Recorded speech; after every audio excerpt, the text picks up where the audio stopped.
morning, my dear people.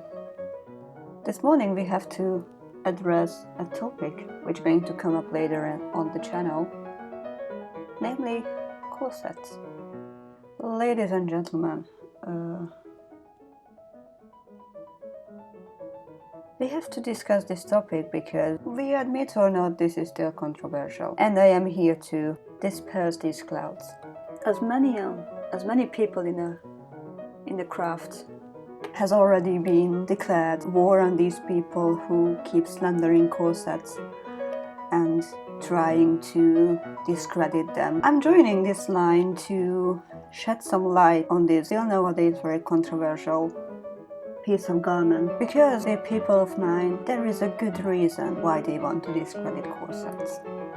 And bear with me here. This is going to be a speechy video, and if you are not into this type of content, just feel free to find something more intriguing. It's not going to be long, I promise.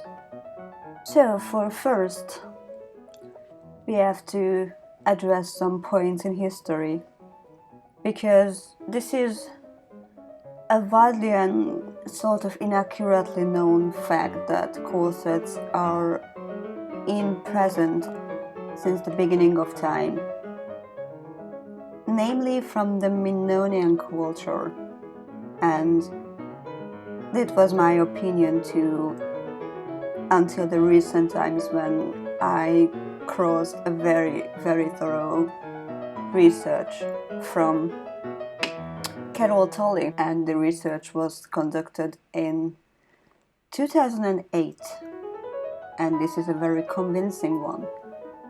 And she points out that actually what we see, like the lady with the snake or other frescoes from that time and culture, they are actually not depicting corsets.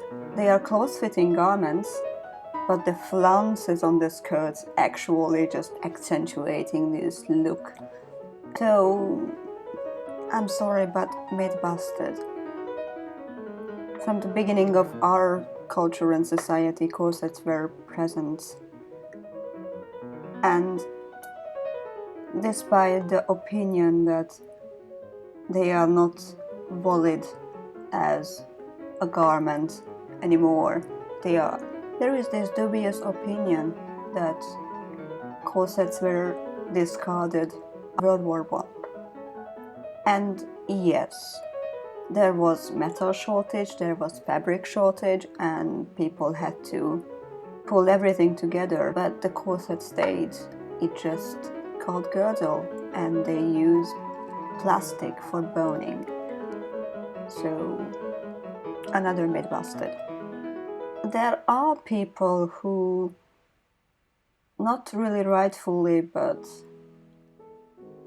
based on not medically authentic sources, trying to discredit this piece of garment.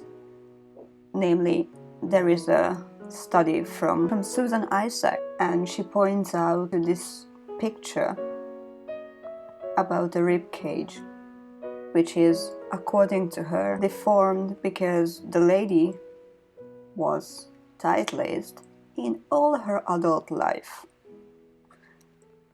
And in this study what she conducted, she points out to a source which is a medical journal from 1833, where between the many illnesses that corsets can cause, listed hysteria, blood spitting, and death.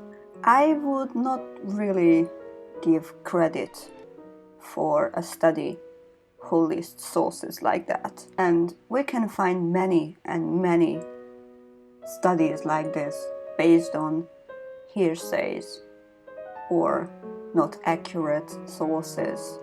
Most of the problem is that people cannot differ between tight lacing and corseting. People who don't wear corsets think that this is the same.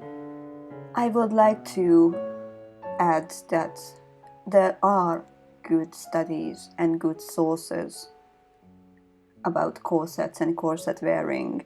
Among these, there is a study and dissertation of Colin Rubigaru from 1998, who conducted a study between historical reenactors, that's how they called it in the old times, and she makes a very, very detailed experiment checking on psychological and physical and other issues with corset wearing, and she's very thorough and very careful and very accurate.